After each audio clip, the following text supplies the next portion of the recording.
Chapter 34. Tai-yü loves Pao-yü with extreme affection. But, on account of this affection, her female cousin gets indignant. Hsüeh P'an commits a grave mistake. But Pao-ch'ai makes this mistake a pretext to tender advice to her brother.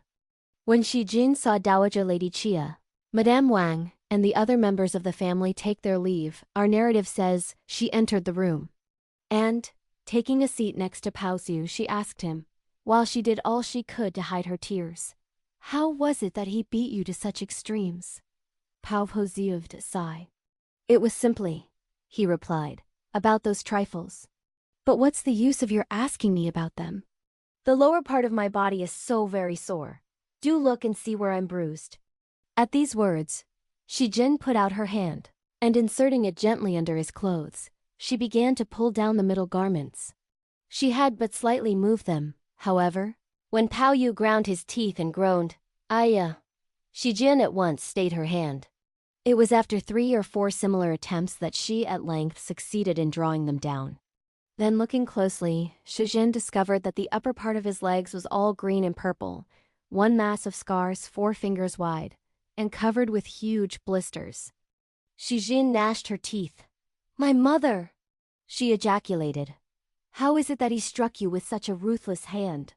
Had you minded the least bit of my advice to you, things wouldn't have come to such a pass. Luckily, no harm was done to any tendon or bone. For had you been crippled by the thrashing you got, what could we do?" In the middle of these remarks she saw the servant girls come, and they told her that Miss Pao-ch'ai had arrived. Hearing this, Shijin saw well enough that she had no time to put him on his middle garments. So forthwith snatching a double gauze coverlet, she threw it over Pao-yü. This done, she perceived Pao-ch'ai walk in, her hands laden with pills and medicines. "At night," she said to Shijin, "take these medicines and dissolve them in wine and then apply them on him, and when the fiery virus from that stagnant blood has been dispelled, he'll be all right again." After these directions, she handed the medicines to Shijin. "Is he feeling any better now?" she proceeded to inquire. "Thanks," rejoined Pao-yü. "I'm feeling better," he at the same time went on to say. After which, he pressed her to take a seat. Pao-ch'ai noticed that he could open his eyes wide, that he could speak, and that he was not as bad as he had been, and she felt considerable inward relief. But nodding her head, she sighed. "If you had long ago listened to the least bit of the advice tendered to you by people, things would not have reached this climax today," she said. "Not to speak of the pain experienced by our dear ancestor and Aunt Wang. The sight of you in this state makes even us feel at heart." Just as she had uttered half of the remark she meant to pass, she quickly suppressed the rest. And smitten by remorse for having spoken too hastily, she could not help getting red in the face and lowering her head. Pao-yü was realizing how affectionate, how friendly, and how replete with deep meaning were the sentiments that dropped from her mouth, when, of a sudden, he saw her seal her lips and, flashing crimson, droop her head and simply fumble with her girdle. Yet so fascinating was she in those timid blushes, which completely baffled description, that his feelings were roused within him to such a degree that all sense of pain flew at once beyond the empyrean. "I've only had to bear a few blows," he reflected. "And yet every one of them puts on those pitiful looks sufficient to evoke love and regard? So were, after all, any mishap or untimely end to unexpectedly befall me, who can tell how much more afflicted they won't be? And as they go on in this way, I shall have them, were I even to die in a moment, feel so much for me. So there will indeed be no reason for regret, albeit the concerns of a whole lifetime will be thus flung entirely to the winds." While indulging in these meditations, Ha overheard Pao-ch'ai ask Shijin, "How is it that he got angry without rhyme or reason and started beating him?" And Shijin tell her, in reply, the version given to her by Pei Ming. Pao-yü had, in fact, no idea as yet of what had been said by Chia Huan. And, when he heard Shijin's disclosures, he eventually got to know what it was. But as it also criminated Hsüeh P'an, he feared lest Pao-ch'ai might feel unhappy, so he lost no time in interrupting Shijin. "Cousin Hsüeh," he interposed, "has never been like that. You people mustn't therefore give way to idle surmises." These words were enough to make Pao-ch'ai see that Pao-yü had thought it expedient to say something to stop Shijin's mouth. apprehending that her suspicions might get roused. And she consequently secretly mused within herself. He has been beaten to such a pitch, and yet, heedless of his own pains and aches, he's still so careful not to hurt people's feelings. But since you can be so considerate, why don't you take a little more care and greater concerns outside, so that your father should feel a little happier, and that you also should not have to suffer such bitter ordeals? But notwithstanding that the dread of my feeling hurt has prompted you to interrupt Hsüeh in what she had to tell me, is it likely that I am blind to the fact that my brother has ever followed his fancies, allowed his passions to run riot, and never done a thing to exercise any check over himself? His temperament is such that he some time back created, all on account of that fellow Si Han-jung, a rumpus that turned heaven and earth topsy-turvy. And, as a matter of course, he's now far worse than he was ever before. You people, she then observed aloud, at the close of these cogitations, shouldn't bear this one or that one a grudge. I can't help thinking that it's, after all, because of your usual readiness, Cousin Pao-yü, to hobnob with that set that your father recently lost control over his temper. But assuming that my brother did speak in a careless manner and did casually allude to you, Cousin Pao-yü, it was with no design to instigate anyone? In the first place, the remarks he made were really founded on actual facts. And secondly, he's not one to ever trouble himself about such petty trifles as trying to guard against animosities. Ever since your youth up, Miss Shi, you've simply had before your eyes a person so punctilious as Cousin Pao-yü. But have you ever had any experience of one like that brother of mine, who neither fears the powers in heaven or in earth, and who readily blurts out all he thinks? Hsüeh, seeing Pao-yü interrupt her, at the bare mention of Hsüeh P'an, understood at once that she must have spoken recklessly and gave way to misgivings lest Pao-ch'ai might not have been placed in a false position, but when she heard the language used by Pao-ch'ai, she was filled with a keener sense of shame, and could not utter a word. Pao-yü too, after listening to the sentiments which Pao-ch'ai expressed, felt, partly because they were so magnanimous and noble, and partly because they banished all misconception from his mind, his heart and soul throbbed with greater emotion than ever before. When, however, about to put in his word, he noticed Pao-ch'ai rise to her feet. "I'll come again to see you tomorrow," she said, "but take good care of yourself. I gave the medicines I brought just now to Hsüeh. Let her rub you with them at night and I feel sure you'll get all right." With these recommendations she walked out of the door. Hsüeh hastened to catch her up and escorted her beyond the court. "Miss," she remarked, "we've really put you to the trouble of coming. Some other day, when Mr. Secundus is well, I shall come in person to thank you." "What's there to thank me for?" replied Pao-ch'ai, turning her head round and smiling. "But mind, you advise him to carefully tend his health, and not to give way to idle thoughts and reckless ideas, and he'll recover. If there's anything he fancies to eat, or to amuse himself with, come quietly over to me and fetch it for him. There will be no use to disturb either old lady, or Madame Wang, or any of the others. For in the event of its reaching Mr. Chia Chang's ear, nothing may at the time come of it. But if by and by he finds it to be true, will doubtless suffer for it." While tendering this advice, she went on her way. Hsüeh retraced her steps and returned into the room, fostering genuine feelings of gratitude for Pao-ch'ai. But on entering, she espied Pao-yü silently lost in deep thought, and looking as if he were asleep, and yet not quite asleep, so she withdrew into the outer quarters to comb her hair and wash. Pao-yü meanwhile lay motionless in bed. His buttocks tingled with pain, as if they were pricked with needles, or dug with knives, giving him to boot a fiery sensation just as if fire were eating into them. He tried to change his position a bit, but unable to bear the anguish, he burst into groans. The shades of evening were by this time falling. Perceiving that though Hsüeh had left his side, there remained still 2 or 3 waiting maids in attendance, he said to them, as he could find nothing for them to do just then, "You might as well go and comb your hair and perform your ablutions. Come in when I call you." Hearing this, they likewise retired. During this while, Pao-yü fell into a drowsy state. Chang Yu-han then rose before his vision and told him all about his capture by men from the Jingshan mansion. Presently, Qin Chun-he too appeared in his room bathed in tears, and explained to him the circumstances which drove her to leap into the well. But Pao-yü, who was half dreaming and half awake, was not able to give his mind to anything that was told him. Unawares, he became conscious of someone having given him a push, and faintly fell on his ear the plaintive tones of some person in distress. Pao-yü was startled out of his dreams. On opening his eyes, he found it to be no other than Lin Tai-yü. But still fearing that it was only a dream, he promptly raised himself, and drawing near her face he passed her features under a minute scrutiny.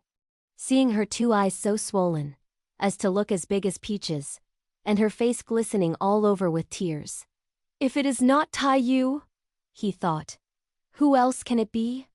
Pao-yü meant to continue his scrutiny, but the lower part of his person gave him such unbearable sharp twitches that, finding it a hard task to keep up, he, with a shout of "ai-yo," lay himself down again, as he heaved a sigh. "What do you once more come here for?" he asked. "The sun, it is true, has set. But the heat remaining on the ground hasn't yet gone, so you may, by coming over, get another sunstroke. Of course I've had a thrashing, but I don't feel any pains or aches. If I behave in this fashion, it's all put on to work upon their credulity, so that they may go and spread the reports outside in such a way as to reach my father's ear. Really, it's all sham, so you mustn't treat it as a fact." Though Lin Tai-yü was not giving way at the time to any wails or loud sobs, yet the more she indulged in those suppressed plaints of hers, the worse she felt her breath get choked and her throat obstructed. So that, when Pao-ch'ai's assurances fell on her ear, she could not express a single sentiment, though she treasured thousands in her mind. It was only after a long pause that she at last could observe, with agitated voice, "You must after this turn over a new leaf." At these words, Pao-do deep sigh. "Compose your mind," he urged. "Don't speak to me like this." "For I am quite prepared to even lay down my life for all those persons." But scarcely had he concluded this remark than someone outside the court was heard to say, "Our Lady Secunda has arrived." Lin Tai-yü readily concluded that it was Lady Feng coming, so springing to her feet at once, "I'm off," she said, "out by the back court. I'll look you up again by and by." "This is indeed strange," exclaimed Pao-yü as he laid hold of her and tried to detain her. "How is it that you've deliberately started living in fear and trembling of her?" Lin Tai-yü grew impatient and stamped her feet. "Look at my eyes," she added in an undertone. "Must those people amuse themselves again by poking fun at me?" After this response, Pao Xueqin let her go. Lin Tai-yü with hurried step withdrew behind the bed. And no sooner had she issued into the back court than Lady Feng made her appearance in the room by the front entrance. "Are you better?" she asked Pao-yü. "If you fancy anything to eat, mind you send someone over to my place to fetch it for you." Thereupon Mrs. Hsüeh also came to pay him a visit. Shortly after, a messenger likewise arrived from old Lady Chia to inquire after him. When the time came to prepare the lights, Pao-yü had a couple of mouthfuls of soup to eat, but he felt so drowsy and heavy that he fell asleep. Presently, Xu Zhui's wife, Wu Shintang's wife, and Cheng Haoxi's wife, all of whom were old dames who frequently went to and fro, heard that Pao-yü had been flogged, and they too hurried into his quarters. Shijin promptly went out to greet them. "Aunts," she whispered, smiling, "you've come a little too late. Master Secundus is sleeping." Saying this, she led them into the room on the opposite side, and pressing them to sit down, she poured them some tea. After sitting perfectly still for a time, "When Master Secundus awakes," the dames observed, "do send us word." Shijin assured them that she would, and escorted them out. Just however, as she was about to retrace her footsteps, she met an old matron sent over by Madame Wang, who said to her, "Our mistress wants one of Master Secundus' attendants to go and see her." Upon hearing this message, Shijin communed with her own thoughts. Then turning round, she whispered to Qing Wen, Shiyu, Chu Wen, and the other maids, "Our lady wishes to see one of us, so be careful and remain in the room while I go. I'll be back soon." At the close of her injunctions, she and the matron made their exit out of the garden by a short cut and repaired into the drawing room. Madame Wang was seated on the cool couch, waving a banana leaf fan. When she became conscious of her arrival, "It didn't matter whom you sent," she remarked. "Anyone would have done. But have you left him again? Who's there to wait on him?"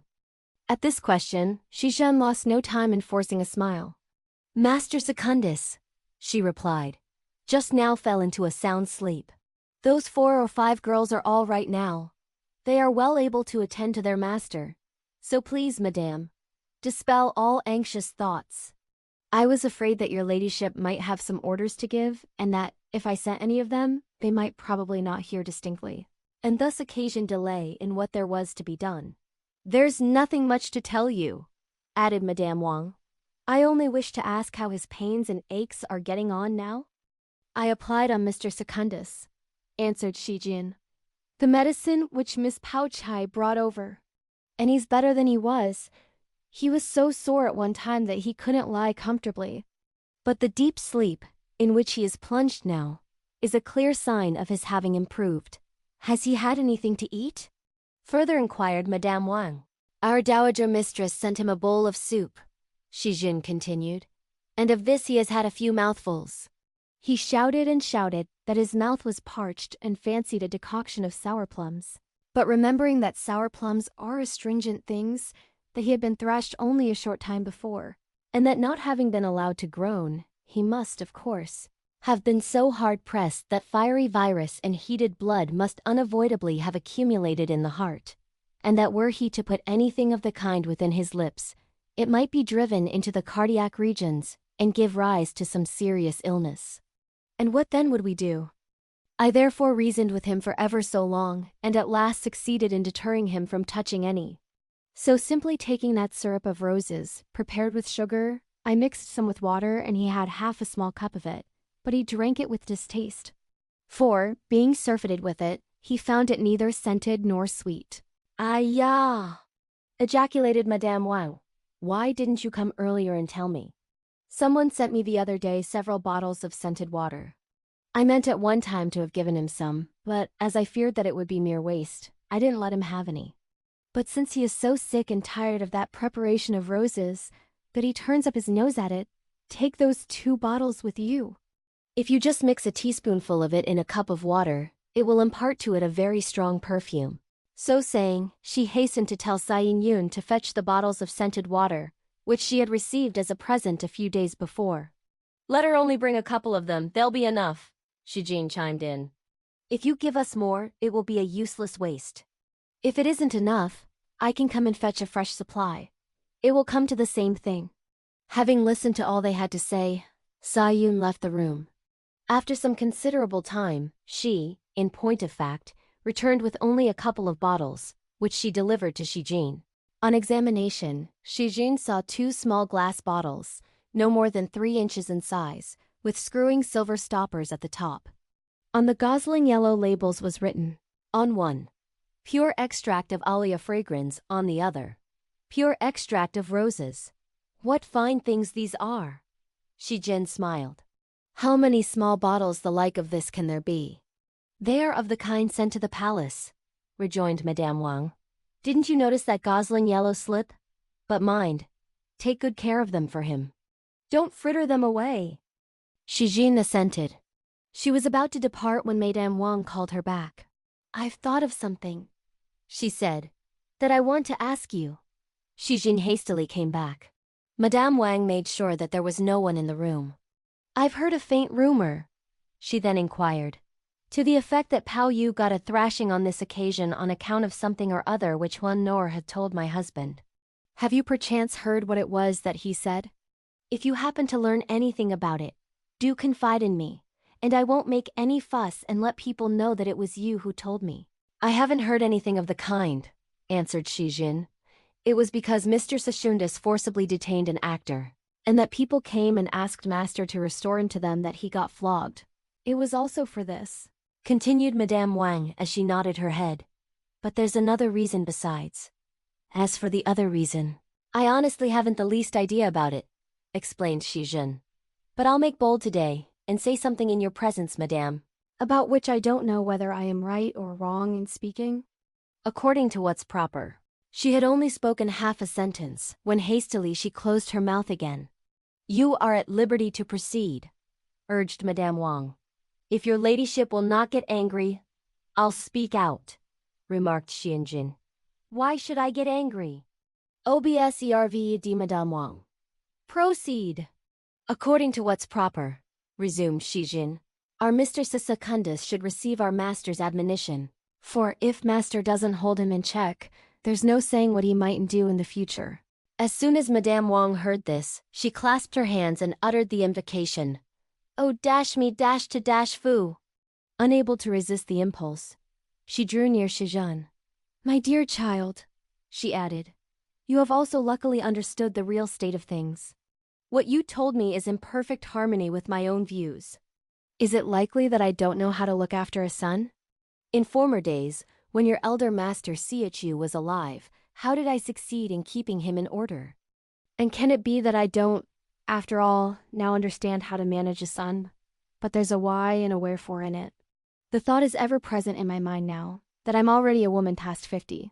That of my children there only remains the single one, that he too is developing a delicate physique, and that, what's more, our dear senior prizes him as much as she would a jewel, that were he kept under strict control, and anything perchance to happen to him, she might, an old lady as she is, sustain some harm from resentment, and that as the high as well as the low will then have no peace or quiet, won't things get in a bad way? So I feel prompted to spoil him by overindulgence. Time and again I reason with him. Sometimes I talk to him. Sometimes I advise him. Sometimes I cry with him.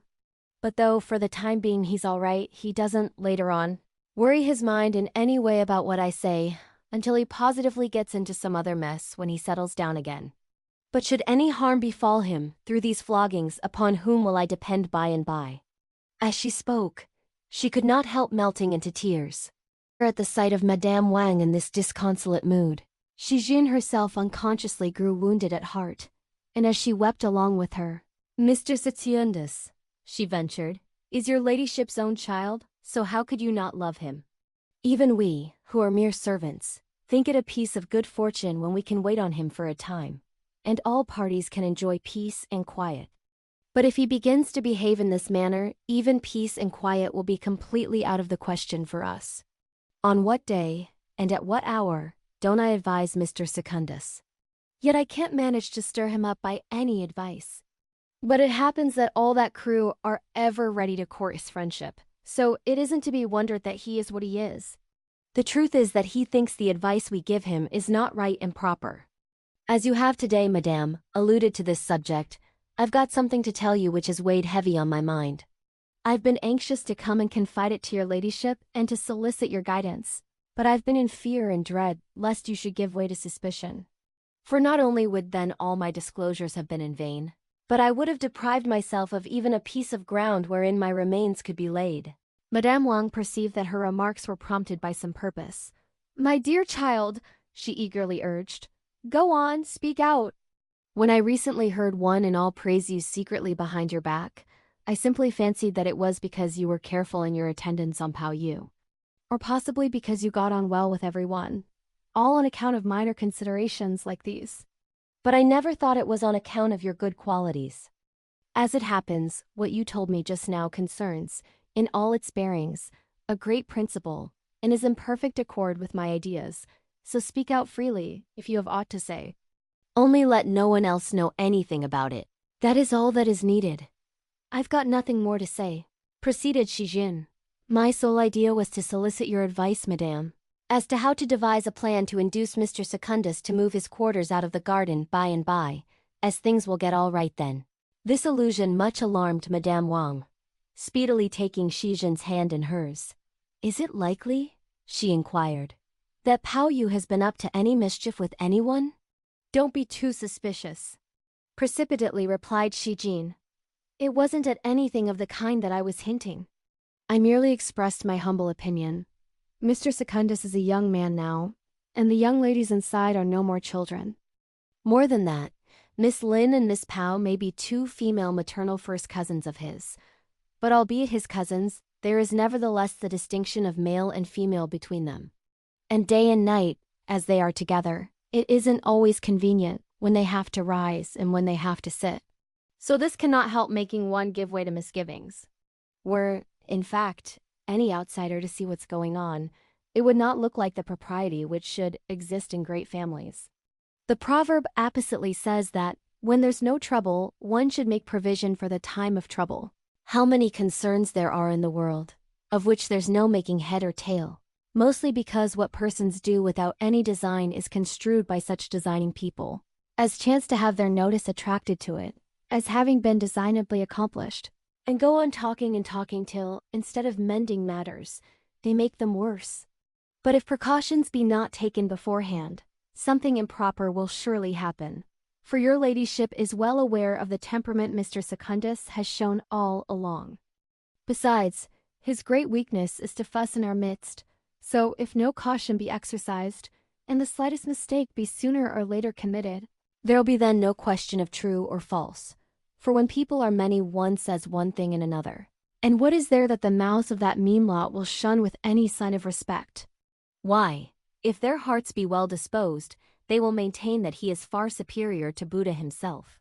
But if their hearts be badly disposed, they will at once knit a tissue of lies to show that he cannot even reach the standard of a beast. Now if people by and by speak well of Mr. Secundus, we'll all go on smoothly with our lives. But should he perchance give reason to anyone to breathe the slightest disparaging remark? Won't his body, needless for us to say, be smashed to pieces, his bones ground to powder, and the blame, which he might incur, be made 10,000 times more serious than it is? These things are all commonplace trifles. But won't Mr. Secundus' name and reputation be subsequently done for life? Secondly, it's no easy thing for your ladyship to see anything of our master. A proverb also says, "The perfect man makes provision beforehand." So wouldn't it be better that we should, this very minute, adopt such steps as will enable us to guard against such things? Your ladyship has much to attend to, and you couldn't, of course, think of these things in a moment. And as for us, it would have been well and good had they never suggested themselves to our minds. But since they have, we should be the more to blame did we not tell you anything about them, madame. Of late, I have racked my mind, both day and night on this score. And though I couldn't very well confide to anyone, my lamp alone knows everything. After listening to these words, Madame Wang felt as if she had been blasted by thunder and struck by lightning. And, as they fitted so appositely with the incident connected with Qin Chuan, her heart was more than ever fired with boundless affection for Shijin. My dear girl, she promptly smiled. It's you, who are gifted with enough foresight to be able to think of these things so thoroughly. Yet, did I not also think of them? But so busy have I been these several times that they slipped from my memory. What you've told me today, however, has brought me to my senses. It's thanks to you that the reputation of me, his mother, and of him, my son, is preserved intact. I really never had the faintest idea that you were so excellent. But you had better go now. I know of a way. Yet, just another word. After your remarks to me, I'll hand him over to your charge. Please be careful of him. If you preserve him from harm, it will be tantamount to preserving me from harm, and I shall certainly not be ungrateful to you for it. Shijin said several consecutive yeses and went on her way. She got back just in time to see Pao-yü awake. Shijin explained all about the scented water. And so intensely delighted was Pao-yü that he at once asked that some should be mixed and brought to him to taste. In very deed, he found it unusually fragrant and good. But as his heart was a prey to anxiety on Tai-yü's behalf, he was full of longings to dispatch someone to look her up. He was, however, afraid of Shijin. Readily, therefore, he devised a plan to first get Shijin out of the way, by dispatching her to Pao-ch'ai's, to borrow a book. After Shijin's departure, he forthwith called Qing Wen. "Go," he said, "over to Miss Lin's and see what she's up to. Should she inquire about me, all you need tell her is that I'm all right. What shall I go empty-handed for?" Rejoined Qing Wen. "If I were at least to give her a message, it would look as if I had gone for something." "I have no message that you can give her," added Pao-yü. "If it can't be that," suggested Qing Wen, "I might either take something over or fetch something. Otherwise, when I get there, what excuse will I be able to find?" After some cogitation, Hsüeh stretched out his hand and laying hold of a couple of handkerchiefs, he threw them to Qing Wen. "These will do," he smiled. "Just tell her that I bade you take them to her." "This is strange," exclaimed Qing Wen. "Will she accept these two half-worn-out handkerchiefs? She besides get angry and say that you are making fun of her." "Don't worry yourself about that," laughed Pao-yü. She will certainly know what I mean.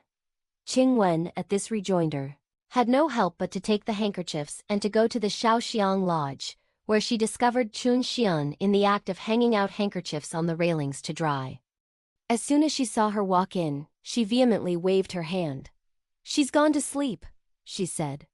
Qing Wen, however, entered the room. It was in perfect darkness. There was not even so much as a lantern burning, and Tai-yü was already ensconced in bed. "Who is there?" she shouted.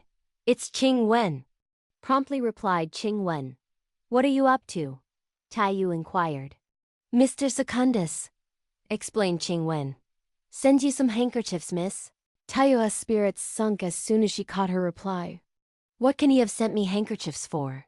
She secretly reasoned within herself. Who gave him these handkerchiefs? She then asked aloud. "They must be fine ones, so tell him to keep them and give them to someone else. For I don't need such things at present." "They're not new," smiled Qing Wen. "They are of an ordinary kind, and old."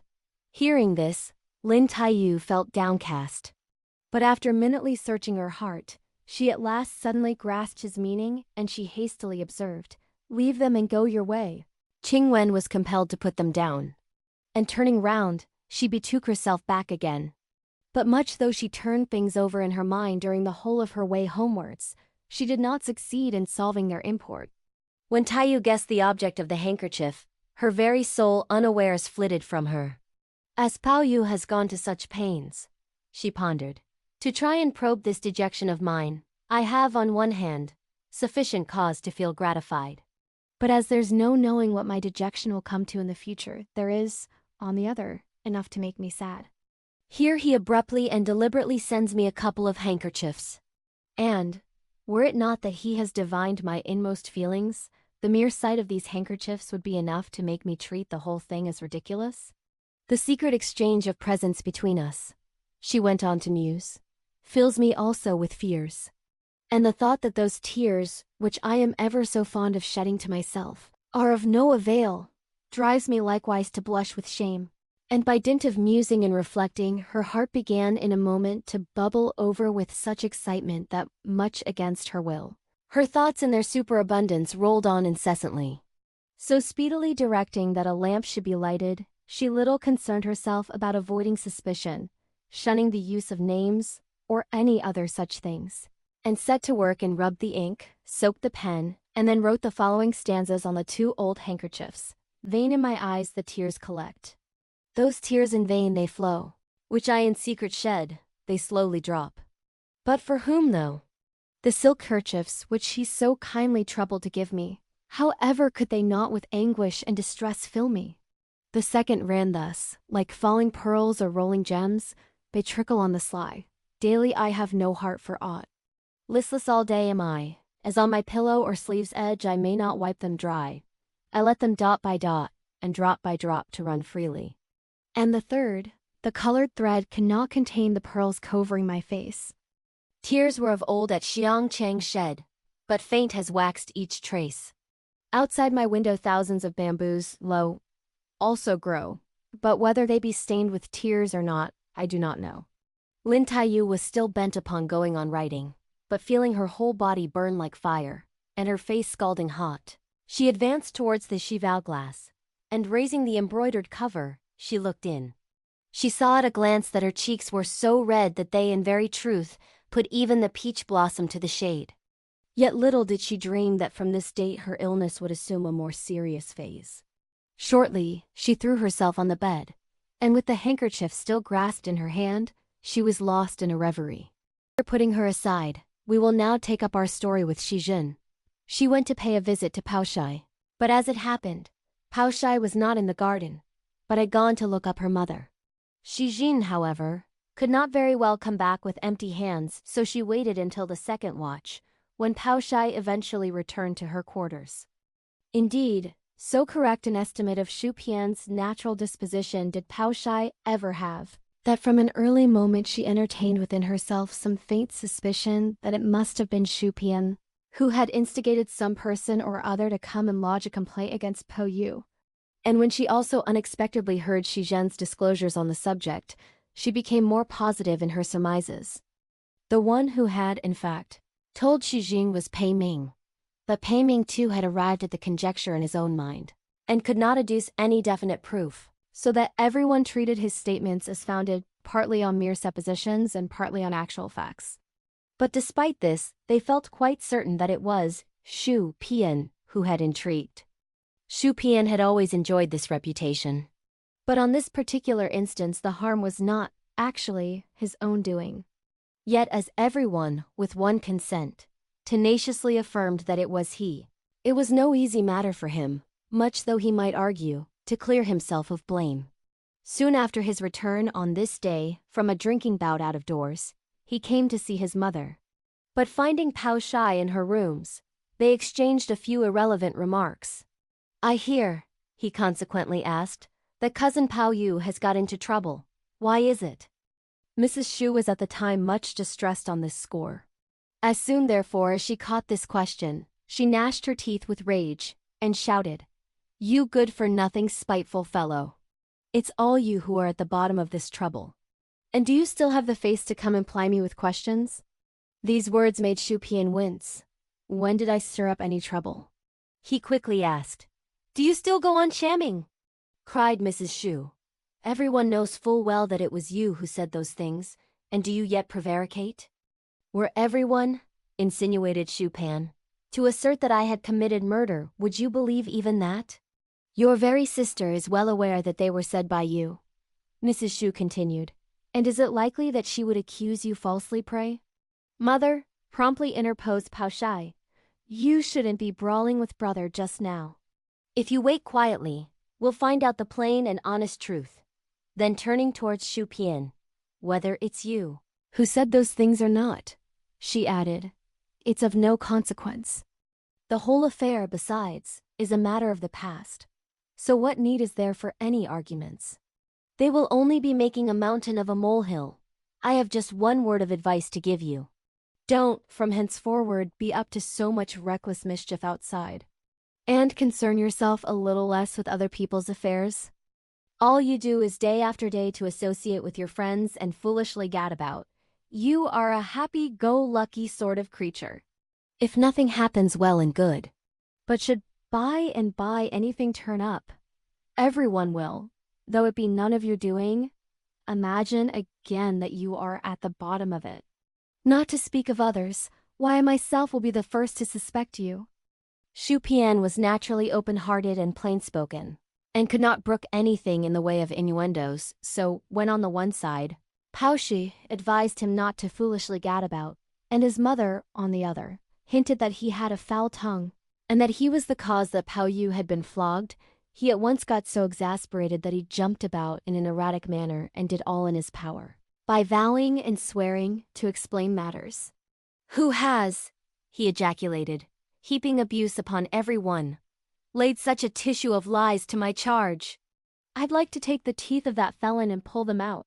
It's clear as day that they shove me forward as a target." For now that Pao-yü has been flogged, they find no means of making a display of their zeal. But is Pao-yü forsooth the Lord of the heavens, that because he has had a thrashing from his father, the whole household should be fussing for days? The other time, he behaved improperly, and my uncle gave him 2 whacks. But our venerable ancestor came after a time somehow or other, I don't know how to hear about it, and, maintaining that it was all due to Mr. Chia Chen, she called him before her and gave him a good blowing up. And here today, they have gone further and involved me. They may drag me in as much as they like. I don't fear a rap. But won't it be better for me to go into the garden and take Pao-yü and give him a bit of my mind and kill him? I can then pay the penalty by laying down my life for his, and one and all will enjoy peace and quiet." While he clamored and shouted, he looked about him for the bar of the door, and snatching it up, he there and then was running off, to the consternation of Mrs. Hsüeh, who clutched him in her arms. "You murderous child of retribution!" she cried. "Whom would you go and beat? Come first and assail me?" From excitement Hsüeh P'an's eyes protruded like copper bells. "What are you up to?" he vociferated. "That you won't let me go where I please, and that you deliberately go on calumniating me. But every day that Pao-zhu lives, the longer by that day I have to bear a false charge, so it's as well that we should both die that things be cleared up. Pao-ch'ai too hurriedly rushed forward. Be patient a bit, she exhorted him. Here's Mama in an awful state of despair. Not to mention that it should be for you to come and pacify her. You contrariwise kick up all this rumpus. Why, saying nothing about her who is your parent, were even a perfect stranger to advise you, it would be meant for your good. But the good counsel she gave you has stirred up your monkey instead. From the way you're now speaking, Hsüeh P'an rejoined, it must be you who said that it was I. No one else but you. You simply know how to feel displeased with me for speaking, argued Pao-ch'ai. But you don't feel displeased with yourself for that reckless way of yours of looking ahead and not minding what is behind.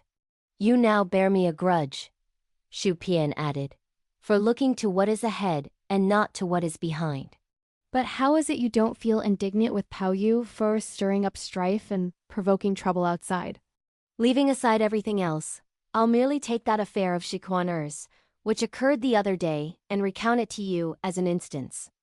My friends and I came across this Hsüeh 10 times at least, but never has he made a single intimate remark to me, and how is it that?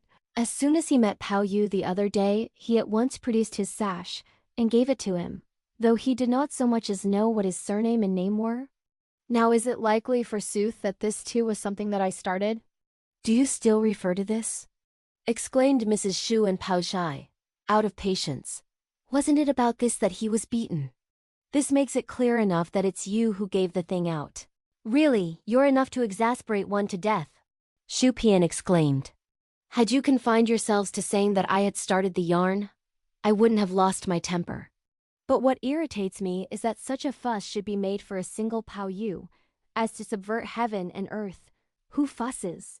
Shouted Pao-ch'ai. You are the first to arm yourself to the teeth and start a row, and then you say that it's others who are up to mischief. Hsüeh P'an, seeing that every remark, made by Pao-ch'ai, contained so much reasonableness that he could with difficulty refute it, and that her words were even harder for him to reply to than were those uttered by his mother. He was consequently bent upon contriving a plan to make use of such language as could silence her and compel her to return to her room, so as to have no one bold enough to interfere with his speaking. But, his temper being up, he was not in a position to weigh his speech. Dear sister, he readily therefore said, you needn't be flying into a huff with me. I've long ago divined your feelings. Mother told me some time back that for you with that gold trinket, must be selected some suitor provided with a jade one, as such a one will be a suitable match for you. And having treasured this in your mind, and seen that Pao-yü has that rubbishy thing of his, you naturally now seize every occasion to screen him.